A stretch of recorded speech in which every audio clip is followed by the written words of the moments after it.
Тарих СРС 2 Ақжол Нұрмұхамед. Бүгін біз осы тарихтан мен Сараның аштық жайлаған бала, осы аштық жайлаған бала туралы кітапты айтып беретін боламын.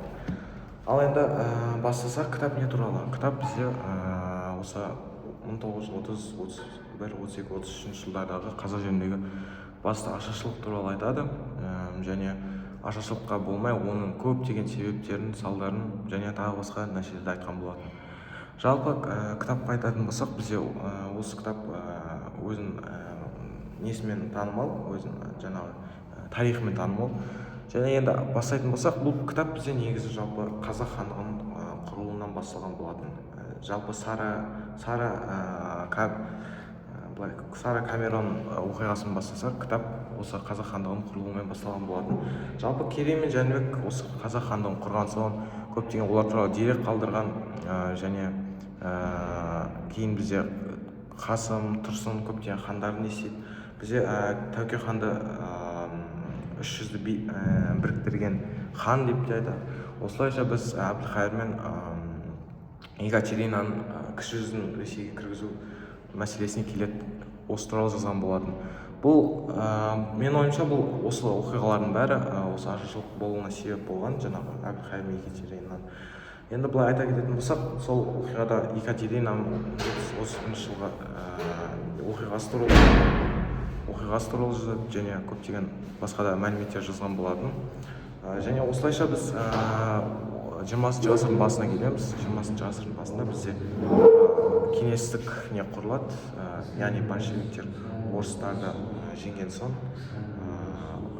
Романов әулетін жеңген соң, осы кеңестік жүйесін құрады және осылайша бізде ашаршылық несі пайда болады.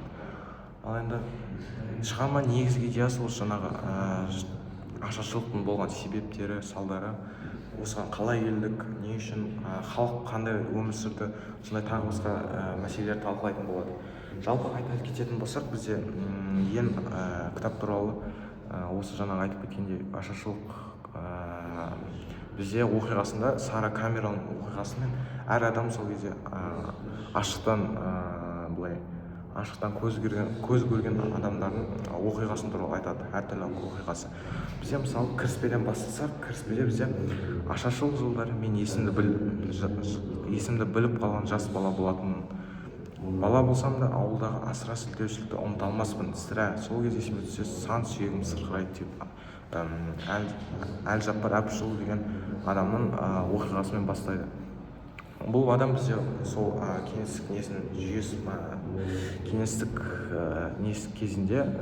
режимінің кезінде бізде бай адам болған. Оның мал тартылып, осылайша осы оқиғаны жазған болатын. Жалпы бізде осы идеясы осындай болады, және автор көптеген мәселелер талқылаған болатын. Сонымен мысалы, ал енді айтып бастайтын болсақ, бізде көптеген сондай оқиғалар болды. Екінші оқиға бізде мысалы бір бала болады, аты Қасым. Бізде ол айтады, біз 10 жас кезімнен бастап бізді сандыққа қамап не істейтін болған. Өйткені ол кезде адамдар тіпті кеңестік режимнен кейін бір-біріне шабуыл жасап, еттерін былай айтсақ жеген болатын. Жалпы каннибализм десек те болады. Енді осылай басталады. Көптеген оқиғалар мен Сараның өзінің ойы да бар. Және енді былай айта кетсек, осы не мәселе, не үшін бізде қазан мәселесі болды? Бізде ашаршылық мәселесі көптеген оқиғалар пайда болды. Мысалы, ең бірінші бізде ұжымдастыру деп те айтсақ болады. Ұжымдастыру ол бізде сол 30-шы жылдар болған соң, ұжымдастыру дегеніміз не? Ұжымдастыру дегеніміз ол жалпы социализмнің бір бағыты десек те болады. Ұжымдастыруда біз көптеген адамның ол кезде бізде ашаршылықтың бір мәселесі, жаңа айта кеткендей, байлардың малы тартылып, бүкіліне бірдей, жалпы ол кезде социализмде бізде бай мен кедей деген жоқ, тек қана ортадан төмен өмір сүретін адамдар болған. Және осылайша осы идеямен көптеген қазақтардың мал тартылып, осылайша ашаршылық болған болатын. Екіншісі бізде, мен ойымша, урбанизация деп ойлаймын. Былай айтсақ, модернизация. Көптеген қазақ халқының малы тартылып алынған соң оларды қалаға көшіру несі болды. бізде жалпы қазақта көшпелі көшпелі салт дәстүр болды. Ол біз бұрыннан келе жатқан көшпелі салт дәстүр. Осы кеңестік режимнен кейін осы организация бізде қатты зиян тиген болатын. Соның ішінде жаңағы малдар, мысалы былай қарасақ, көшпеліде әр адамда мал болады. Мал бізде осы қазақтың ең жалпы асы деп те айтсақ болады. Мысалы егіншілік болса бізде географиялық түрде Қазақстан жалпы пустыня стептің несінде болды, көптеген егіншілікте пайдасы болады. Мысалы айта кетсем, мына жерде сол ашаршылық кезіндегі Қазақстанның несі бар. Бұл жерде 40 миллионнан 4 миллион мал қалған болады деп те айтқан. Бұл өте үлкен көрсеткіш. Былайша негізі мен ойымша осы жерде көптеген андай малдарды просто былай айтсақ жалпы дұрыс кескен жоқ, былай айтсақ қате өлтірді, мал тартып алып, бұлар бүкіл халыққа таратып береміз деп ойлаған. Бірақ көптеген қазақтар осыдан көз жұмған болады. Екінші мәселе бізде жаңағы көшіруді айтып кетсем, жалпы бізде кітапта көшіру мәселесі өте қатты қарастырылған. Сол кезде мысалы біздің бірінші бетте бізде карта бар. Осы картаны айта кетсем, қазір көшіру мәселесі бізде қазақтарда осы ашаршылық кезде екі мәселе болған. Не өмір сүру ол мүмкін емес болған, және болмаса басқа елдерге кету. Осы кезде бізде 31-ші жылдар бізде көптеген тұрғындар Шыңжаңға қашады, болмаса Ташкентке қашады, болмаса тағы да басқа көптеген мемлекеттерге қашқан болатын. Және тағы айта кетсек, осы көптеген қашып кеткен адамдарды тіпті шекарада атқан болатын. Өйткені оларды шекарада ұстап сол атқан болатын. Жалпы бір айтқан, аты есімде жоқ, ол кезде айтады жаңағы сары кітапта, ол кезде өмір сүру ашаршылықта ұлы отан соғысынан тірі қалғанмен бірдей деп айтқан болатын. Бұл өте аянышты, былай айтсақ. Және бізде келесі сұрақ, ол бізде қазақтың салт дәстүрі мен несі туралы сұрақтар. Бізде жалпы көптеген осы 30-30 жылдардағы көптеген нелер болады, салт дәстүрлі қазақтар қалыптасқан болатын. Ол бізде ең бірінші қонақжайлық. Бізде көптеген былай айтсақ 30-шы жылдары Ресейден, тағы басқа немістен, тағы басқа Кореядан келген тұтқындарды, қашқындарды біз бауырмал етіп не істеген болатынбыз. Бұл біздің сол қазақтың тіпті ашаршылық кездегі не істеген болатын. Тіпті көптеген байлар бір қаланы өзінің малдарымен қамтамасыз еткен дегенде сөздер болған. Жалпы айта кетсек, сол жаңағы ұжымдастыру қалай болған айтып берейін. Ашаршылық жалпы қалай болған. Ең алдымен бізде сол СССР КСР болған соң бізде Голощекин деген адам болады. Ол бізде өте қатал адам болған. Сол былай келеді Қазақстанға, ең алғаш өзінің жұмыс емес кезінде былай келеді Қазақстанға. Ол халықтың жағдайын көру үшін келеді, ұжымдастыру болмай тұрып. Және бүйтіп қарасам мұндай екен. Тіпті бай адамнан сұрайды, бай адамда былай 5-6 киіз үй, 100-ден астам мал, тағы сондай көптеген байлар болады. Ал Голощекин осыдан таң қалып, кедейлерге барып сұрайды. Кедейлерден барып сұраса, кедейлерді тіпті былай айтады. Кедейдің өзінде бір 10-нан астам өзінің үйі бар, көптеген малдары бар болған. Солай болады.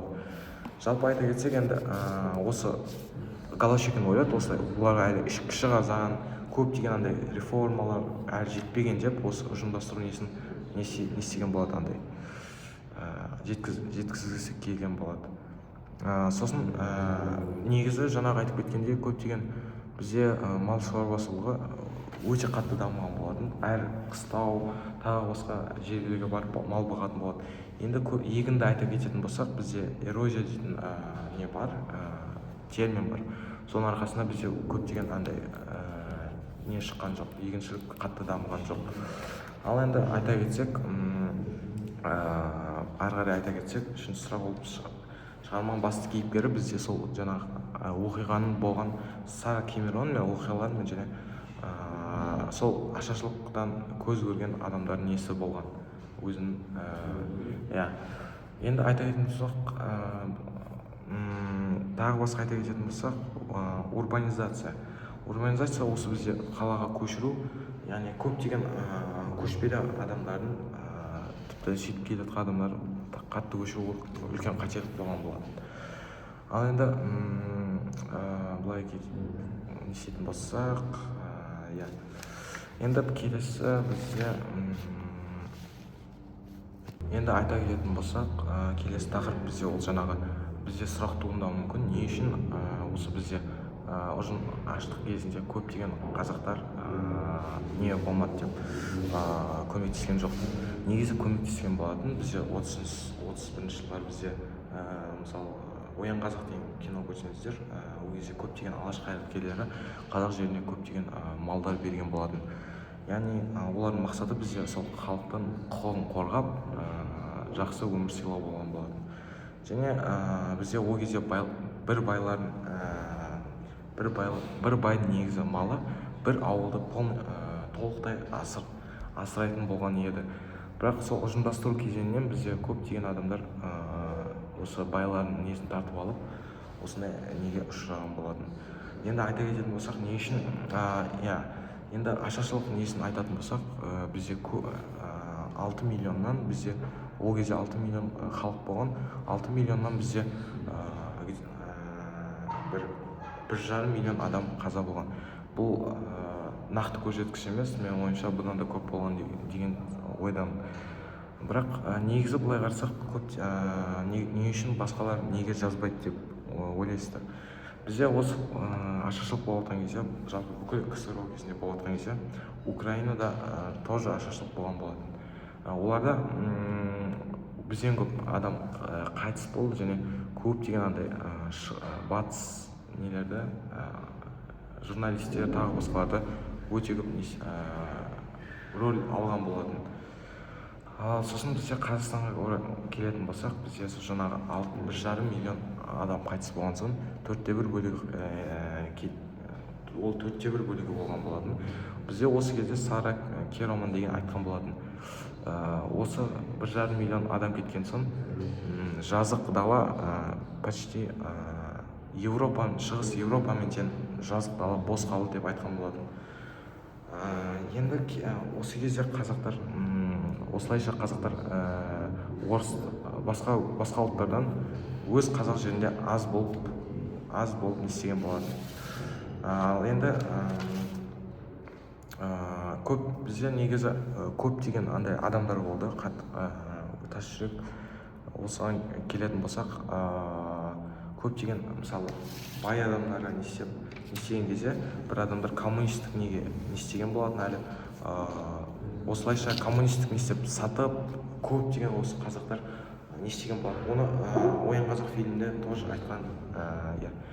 Сосын Голощекин туралы айтып кетсек, Голощекин бізде жаңағы көрген соң ұжымдастыру не істеген болатын, ұйымдастырған болатын. Кіші қазан дегеніміз ол жаңағы сол бүкіл нені тартып алып, малды тартып алып ортаға бөлу. Оған 500 адамнан бір адамды сайлап, осындай не істеген болатын. Жалпы Голощекин жалпы бізде коммунистік неге не істеп болған, коммунистік көзқарас болған. Коммунистік көзқарас болған. Ол бізде бір оқиғада былай айтады. Бір адам келіп коммунистерге әкесін құтқаруды сұрайды, ақша беріп, былай азық беріп. Сол кезде Голощекин айтады, коммунистер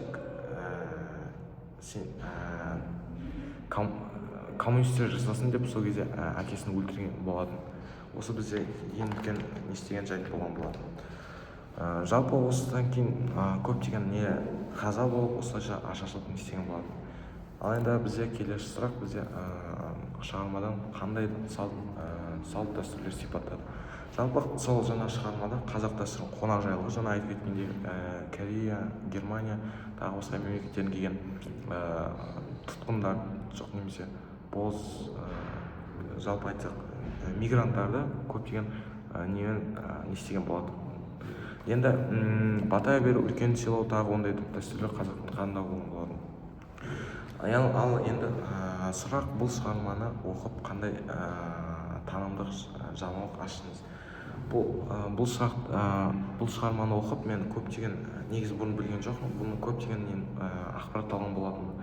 Мысалға айтатын болсақ, мен Голощекин соның жаңағы істерін және қанша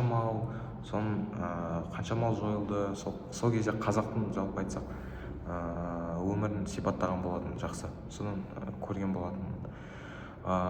Сол кезде шынайы тарихи әдебиет арқылы шын сезінген болатын.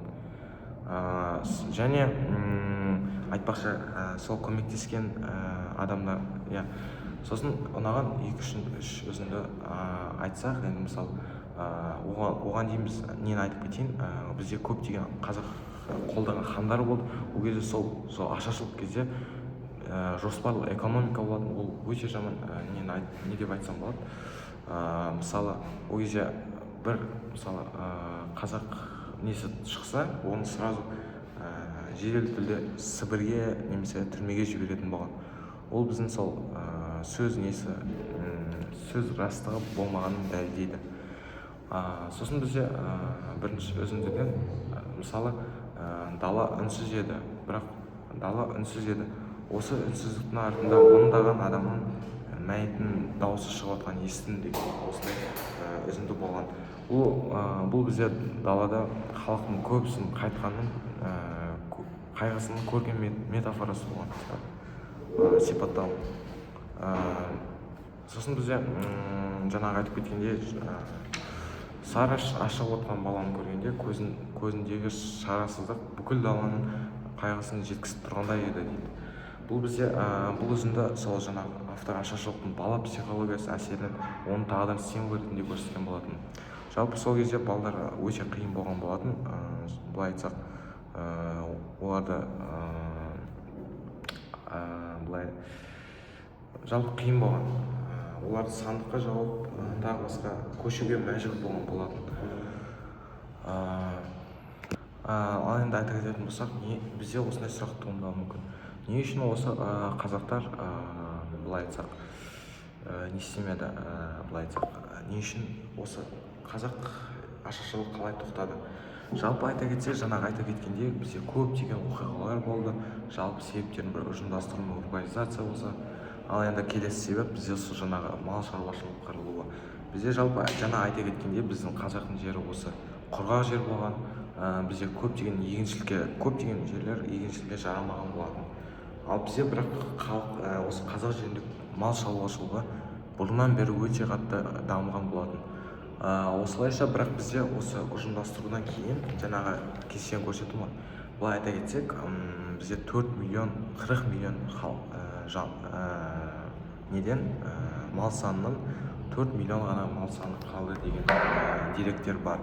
Былай айта кетсек, жылқы бізде басында 4000 болған, ашаршылықтың соңында 1900, сиыр 7400, ашаршылықтан кейін 2800, түйе 1300-ден 450, қой мен ешкі 27 мыңнан 6500. Осылайша көптеген былай қарасақ мал шаруашылығы қырылған. Осылайша жалпы қазақтың азығы осылайша құрдымға кеткен болатын. Жалпы негізі көптеген сұрақтар пайда болуы мүмкін. Оларды не істеді? Негізі ұжымдастырудың планы бойынша көптеген нелерді жалпы былай соя салған, арам сойған болады десек те болады. Оның көптегені осылайша желінген жоқ, ешқайда не істеген жоқ. Бізді қазақтар болса етін жеп, терісін жамылып, көптеген нәрсе істесек, ал бұл жерде әшейін тек өліктер ғана болып не істеген болады. Мысалының бірі жылқы дейік. Жылқы бізде басында 4 миллионнан 400 мың жылқы жаңа айтып кеткенде қалған болатын. Не үшін? Мысалы былай сұрасақ, орыстар бұл жылқыларды жемейді, терісін қолданбайды. Тек атпен несеуге ғана қолданған болады.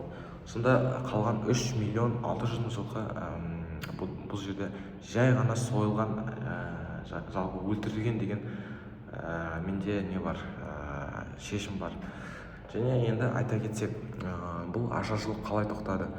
Менің ойымша осы ашаршылық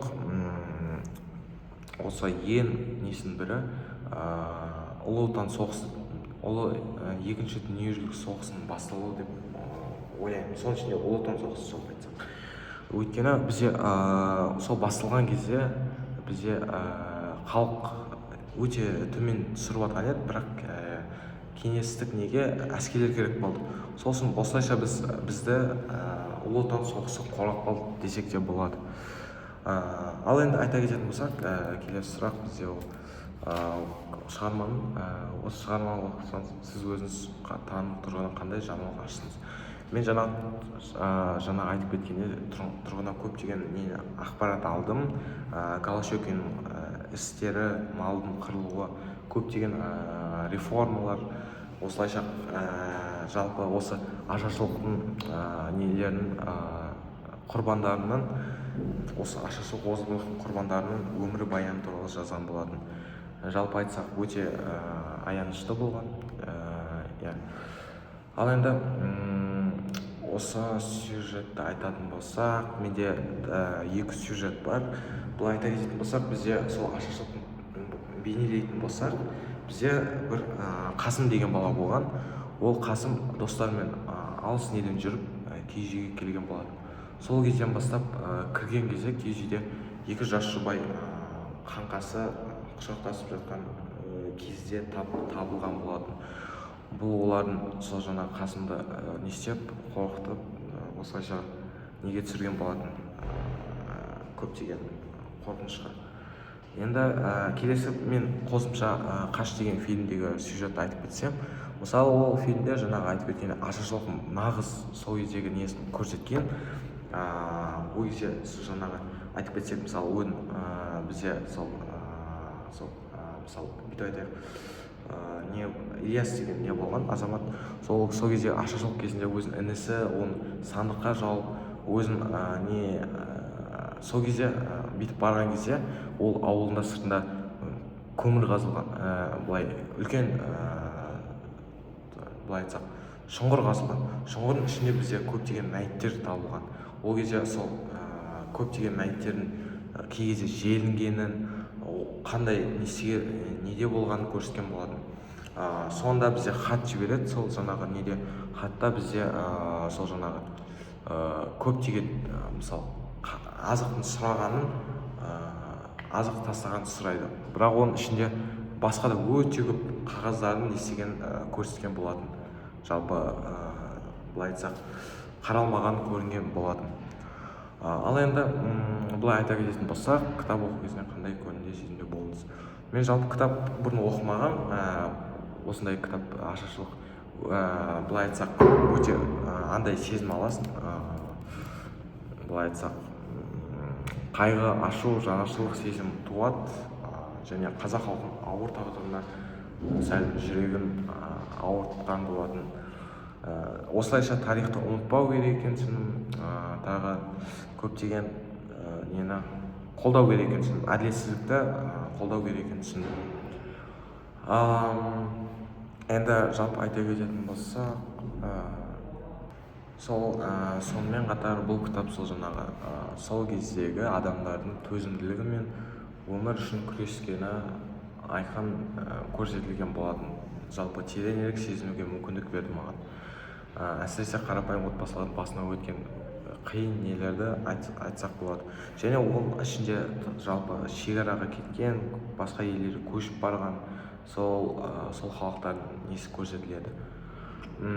Былай айтсақ, айту керек болса, ол кітап негізі терең ойға батқызатын кітап. Ал енді бізде жаңағы айтып кеткендей, келесі сұрақ, бұл кітапты достарыңыз бен жақындарыңызға не үшін ұсынар едім? Жалпы мен бұл кітап достарыма жақында бірнеше себептермен ұсынатын едім. Біріншіден, аштық жайлаған дала бұл бізде сол жаңағы қазақ халқының тарихтағы қиын кездерде ең ауыр кезеңді не десем болады, оқиға десем болады. Ғылыми деректермен түсіндірген және өте маңызды еңбек деп санаймын. Біз өз тарихымызды былай ойымша негізі білуіміз керек. міндетті түрде оқуымыз керек. Екіншіден сол жаңағы сол кітап кеңестік ойлардың қандай қазақ қоғамына қандай зардап әкелгенін, жалпы кеңестік социология дейміз, соған көшпелі мәдениетті қалай қиратқаны туралы өте терең көрсеткен болатын. Жалпы осыған айта кететін болсақ, осы ашаршылық кезінде көптеген жаңағы